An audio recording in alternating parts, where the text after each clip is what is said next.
સીતારામ બધાયને. સાંજના વાગી ગયા 6 અને બેસી ગઈ એટલે નવો વિચાર એક લઈને જ બેઠી હોય. મનુષ્યના જીવનની અંદર આપણે જે બાબત આપણે સહન ના કરી શકીએ એની આપણે પીડા થાય છે, અને એ પીડા આપણે બીજાને આપીએ સરળતાથી તો એ મહાપાપ છે. એટલે જીવનમાં જે બાબત આપણાથી સહન ન થાય અને આપણે દુઃખકારી બનાવે એવી બાબત જીવનમાં કોઈને પણ અપાય નહીં. પદ પ્રતિષ્ઠા અને પૈસાની આગળ માણસ જે છે એ લગભગ પોતાનો વિવેક બુદ્ધિ ખોઈ બેસે છે, અને પોતાનાથી નીચેના વર્ગના લોકો જે છે એનું વારંવાર અપમાન કરતો હોય છે. હું તમને એક ઉદાહરણ આપું. ભારતીબેન કહેતા હતા કે બેન, તમારો વિડીયો મને એટલા માટે બહુ લાઈક હું કરું કે તમે દરેક બાબતને જે છે ને સરળ ઉદાહરણથી સમજાવો. મારો વ્યવસાય છે શિક્ષકનો, અને એ વ્યવસાય પાછો એવા દીકરીઓ સાથે છે કે જેની ઉંમર 16, 17, 18ની આસપાસની ઉંમર છે. હવે આ દીકરીઓને આપણે કાંઈ પણ કહીએ ને એટલે મેડમ એટલે શું, એટલે એ પ્રશ્ન તરત જ મારે એને જવાબ સરળ ઉદાહરણથી સમજાવવો પડે. એટલે આ મને ટેવ પડી ગઈ છે કે ઘરની અંદર પરણીને નવી વહુ આવી હોય. હવે આ વહુ જે છે એ આપણી દીકરાની વહુ છે, પણ બીજાની જે છે ને એ દીકરી છે, અને એની આંખોની અંદર એણે હજારો સપનાઓ સેવેલા છે. આવેલી વહુ જે છે એ ઘણા સપનાઓ સાથે લઈ એના સમગ્ર પરિવારનો ત્યાગ કરી અને આપણી ઘરે આવી છે. અને એમ જ નથી એવી, આપણે ઢગલા બંધ ઢોલ વગાડતા એને લેવા ગયા હતા, હરખાતા. ત્યારે સાસુ, સસરા, જેઠ, જેઠાણી, નણદો બધાની આંખમાં હરખ હતો. હવે એ આવી ગઈ છે એટલે એના પતિ ઉપર તો એ પ્રભુત્વ રાખશે ને. માને પહેલા ખટકશે, કારણ કે જે માતાનો દીકરો માવડિયો હતો અને બધી જ કમાણી એ માને અર્પણ કરતો હતો, હવે એમાં થોડોક ભાગ પડશે. હવે એટલે એ કહેશે, પ્રશ્ન છે સાંભળજો, કે અમારું તો કાંઈ ચાલતું નહીં, તારા સસરા જે છે એનું કાંઈ ચાલતું નહીં, મારું કાંઈ ચાલતું નહીં, બધી કમાણી હું મારી સાસુને દઈ દેતી હતી. હવે આ એક આખો બદલાવ થઈ ગયો હોય, દાયકો વયો ગયો હોય ને એટલે પરિવર્તન થાય. આ કકો કૂટીએ એટલે માથાકૂટ થાય, અને આપણે આપણી જીદ લઈને બેઠા રહીએ કે અમે દઈ દીધું ને તમે દઈ દો. એવું ના બને ભાઈ, એવું ના બને. દાયકો બદલાઈ ગયો છે. 10-10 વર્ષ, 20-20 વર્ષ તમે આવ્યા હોય, 15-30 વર્ષ આપણે 3 દાયકા પછીની આપણે વાત ઉખેરીને બેઠા હોય, તો પરિવર્તનની અંદર આપણે એ જ કકો લઈને બેસીએ તો થોડોક ભાગ પડશે. અને એ ભાગ જે છે એ બેનથી સહન ન થાય, સાસુથી સહન ન થાય, ઘરના બીજાથી સહન ન થાય, અને પછી એના દીકરા માટે જે લાડકોટથી જે દીકરાને એણે ઉછેર્યો હોય ને, અને દીકરાને હજારો અનેક એના માતા પિતા પ્રત્યે પ્રેમ ના હોય એવું ન હોય, એટલે આપણે બાયડીનો બારોટ એવું નામ આપીએ. બાયડીનો બારોટ છે. આ બાયડીનો બારોટ નહીં, એ સેન્ડવીચ છે બિચારો. પત્નીનું સાંભળે, માનું સાંભળે, બેનોનું સાંભળે, બીજાનું સાંભળે, અને આ સાંભળવામાં એ બિચારો કોઈને કંઈ નથી હકતો. જો આપણે સૌથી વધારે તકલીફ તો આપણા દીકરાને આપી રહ્યા છીએ. એટલે હું તો એક જ કહું છું કે આ પૃથ્વી છે ને એની અંદર એક કણ જેટલું આપણું નથી, આપણું એક તલ જેટલું આપણું નથી. અને કદાચ આપણે સાંજ પડે અને સમયાંતરે આપણી થાળીની અંદર રોટલો આવી જાય ને એટલે પછી જે છે ને પંચાયત, દખલગીરી એના જીવનની અંદર શું કરે છે આ બધું છોડી દેવું જોઈએ. મેં છોડી દીધું છે. કાંઈ એટલે કાંઈ કોઈ જાતની દખલગીરી જ નહીં. એ ખુશ, હું ખુશ. એના જીવનની અંદર આપણે ખોટી પંચાયત કરી અને હું કાઢી લેવાનું છે ભાઈ. શાંતિથી ઈશ્વરે જિંદગી આપી છે, કાલે શું થાય કોને ખબર છે આ દુનિયામાં. અને આને આમ કીધું ને આને આમ કર્યું ને આણે આમ કર્યું ને આ કરી અને આપણે જે છે ને આપણું ખુદનું જ જે છે મગજ બગાડીએ છીએ. એટલે પહેલાંનો કકો કૂટીએ તો દુઃખ સિવાય કાંઈ મળે નહીં. આ ઉદાહરણ છે. એટલે સાસુની જો એક પદ એને મળ્યું છે એનો એ પૂરેપૂરો ફાયદો ઉઠાવે એટલે વૃદ્ધાવસ્થાની અંદર તકલીફ થવાની જ છે એને. હવે પ્રશ્ન થાય કે બેન, વહુ ક્યાંય કામ કમ નથી, આમ નથી કરતી ને આમ નથી કરતી ને આપણે કેમ ભેગું કર્યું હોય ને. આપણે જે ભેગું કર્યું છે એ આપણા સંતાનો માટે જ કર્યું છે, પારકાઓ માટે તો નથી કર્યું. કોઈને દાન પુણ્ય નથી કર્યું, કોઈને દીધુંય નથી. બહુ લાડકોટથી આપણે એને ઉછેર્યા, બહુ એના માટે ભેગું કર્યું ને આપણે જેને લઈ આવ્યા છીએ હવે એ આપણે ખટકે તો એ તો નહીં જ ચાલે ને. જો આપણા નસીબ સારા હશે, આપણા નસીબ સારા હશે ને તો એ પુત્રવધુ આપણને સારી જ મળશે, પણ આપણા જે ફૂટેલા હોય તો એ થોડું ઘણું તો અંતર રાખશે. એટલે એને કોઈ પણ દોષ દેવાનો કે કાંઈ પણ આપણે સારી ખરાબ કરવાની ક્યાંય જરૂર નથી.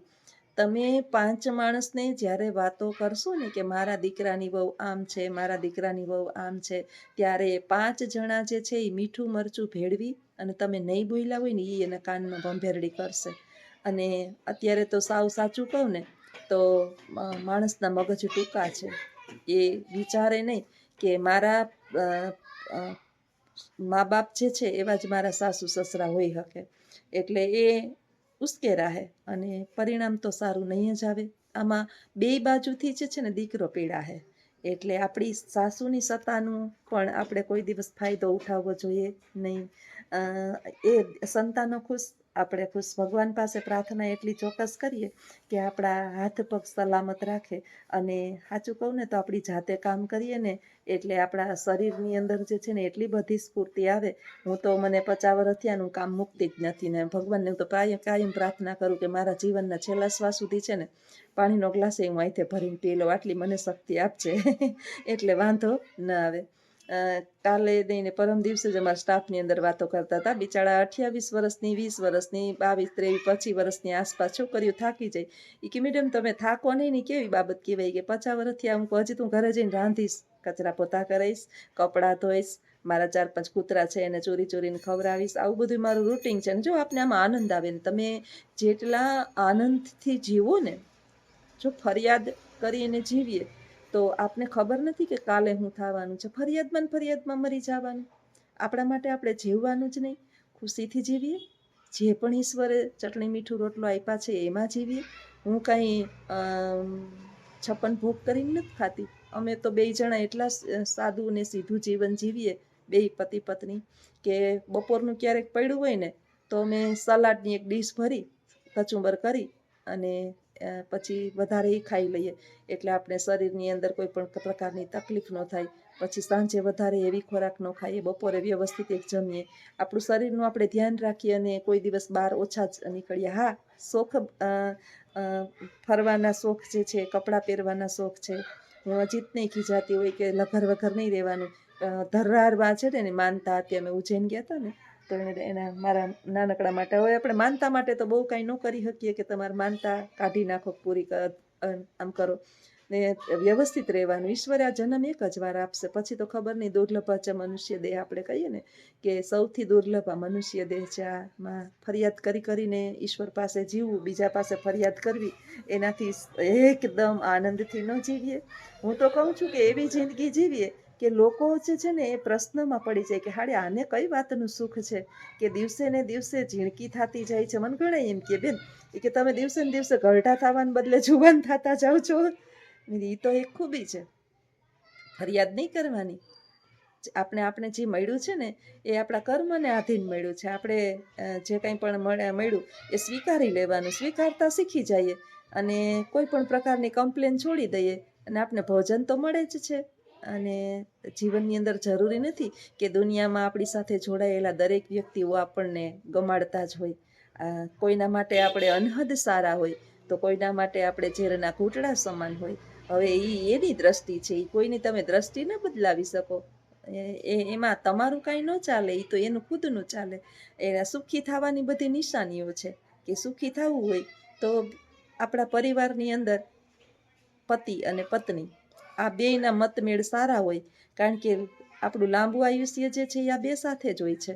પુત્રી હશે તો એ દીકરી સાસરે પરણીને વહી જશે ને પુત્ર હશે એ પરણશે એટલે નોખો થઈ જશે. અથવા તો નોકરી, મારે જે 2 દીકરા છે, નોખા બેમાંથી એકય નથી, પણ એક જે છે એ વિદેશમાં બિચારાનો એનો રોટલો ત્યાં લખેલો છે અને નાનાને દૂર નોકરી છે, નોખા એકય થયા નથી. પણ આ તો કહેવાય તો ન ખાય, એટલે આપણા નસીબની અંદર એનો યોગ લખેલો જ ન હોય કોઈની સેવાનો કે કોઈનું ભેગું રહેવાનું. તો એના માટે ઈશ્વરને દંડિત ન કરાય કે એને દોષિત ન મનાય. આપણા કર્મ હોય કે તમારે પતિ અને પત્નીએ બેએ શાંતિથી રહેવાનું છે. અને સાચું કહું ને તો આમાં પરમ શાંતિ મળે. તમે 5 ભગવાનના સ્મરણ કરી શકો, દેવ દર્શને જઈ શકો, જાત્રાએ જઈ શકો. અમારા બાવીએ ગયા પછી અમે ઉજ્જૈન જઈ આવ્યા, હરિદ્વાર જઈ આવ્યા. પછી હજી આ વેકેશનની અંદર એ નક્કી કરીએ છીએ કે ક્યાંક ને ક્યાંક જાશું. અને હું નોકરી એટલે જ કરું છું કે બસ ભગવાને આપણા પૂરતું આપણે આપી દીધું છે. હવે કમાવ અને વરસની અંદર 1-2 વખત ફરી આવો. ફરવા માટે આપણે ઘણા એવું નથી કે ત્યાં દેવ દર્શને જ જઈએ. આપણે આનંદ આવે, અઠવાડિયું 10 દિવસ આપણે ફ્રેશ થઈ જઈએ અને ઈશ્વરે આ જીવન આપ્યું છે તો એનો ભરપૂર ફાયદો ઉઠાવીએ. ઓલું કહે ને કે કાલ શું થાય ઘડીભરની કોઈને ખબર નથી, ધાર્યું તો ધણીનું જ થાય, એની ઈચ્છા વિના આ પૃથ્વી પર પાંદડું ફરકતું નથી. તો દરેક જિંદગીના દિવસને છેલ્લો દિવસ સમજી અને જીવીએ કે ઈશ્વર આજનો દિવસ બહુ સારો ગયો, બસ તારી કૃપાથી, કાલ તારી ઈચ્છા. એની ઈચ્છા બળવાન છે, આપણું કાંઈ હાલે નહીં. એટલે ફરિયાદ કરે રાખવી એના કરતાં જીવન એવું જીવીએ કે લોકો ફરી યાદ કરે. બાકી તમે જેને કડવા છો એના માટે તો તમે મધમાં ડૂબેલા રહ્યો ને તોય સારા થવાના નથી. એટલે કોઈ બહુ સારું થવાની બહુ અપેક્ષાઓ અને ઈચ્છાઓ રાખવી નહીં. આપણે આપણી જાત માટે અને આપણા પતિ હોય તો પત્ની માટે ને પત્ની હોય તો પતિ માટે સારા હોય, આ 2 ઇનફ છે જીવનની અંદર. અને ત્રીજું કોઈ આપણનો હાથ પકડવા આવવાનું પણ નથી. એટલે ખોટી આશાઓ અને અપેક્ષાઓને ઓછી કરી નાખીએ તો જીવન તો ખરેખર જે છે ને એ ભગવાને બહુ સારું આપ્યું છે. અને પેલા એમ કહેતા હતા ને કે પહેલાનો યુગ સારો હતો અને અત્યારનો યુગ ખરાબ છે. અત્યારે શું ખરાબ છે ભાઈ? અત્યારે તો બહુ હાઈફાઈ જિંદગી છે. પહેલાં તો દીકરીઓની દુર્દશા હતી. સતયુગ સારો હતો કે જેમાં સ્ત્રીઓને માં, દીકરી અને બેનનું સ્થાન આપવામાં આવતું, કોઈ એનું અપમાન ન કરતું. સતયુગની અંદર સીતાને રાવણે હરણ કર્યું હતું. એ હરણ કાંઈ એમ જ નહોતું કર્યું, એની પાછળ તો મોટી ગાથા છે. એના માટે તો રામાયણ, વાલ્મીકી કૃત રામાયણ સમજવી પડે. એ હરણ નહોતું થયું ને કાંઈ થયું નહોતું. એના માટે કદાચ મને વખત મળશે તો એક નાનકડી કંઈક પિક્ચર જેવી ફિલ્મ બનાવીને હું બનાવીશ કે શું કામે આવું થયું હતું. એમનેમ જ નહોતું થયું. ઈશ્વર આ પૃથ્વી પર અવતાર લે ને તો એ કંઈક ધ્યેય અર્થે લેતા હોય, એનો કંઈક લક્ષ્ય હોય છે. એટલે એ યુગની અંદર માતા માનવામાં આવતી હતી, બેન માનવામાં આવતી હતી, દીકરી માનવામાં આવતી હતી. તો કળિયુગની અંદર તો એ તો પછી આપણા ઉપર આધાર હોય. દ્રષ્ટિ ખરાબ હોય ભલે ને ખરાબ દ્રષ્ટિ બગાડે રાખે, આપણે આપણી દ્રષ્ટિમાં સારા હોય એટલે ઈશ્વરની દ્રષ્ટિમાં સારા જ છીએ. તો આ વિચાર સાથે તમને કેવા વિચારો અને વાતો મારી લાગે છે એ ચોક્કસ જણાવજો. આવજો. સીતારામ.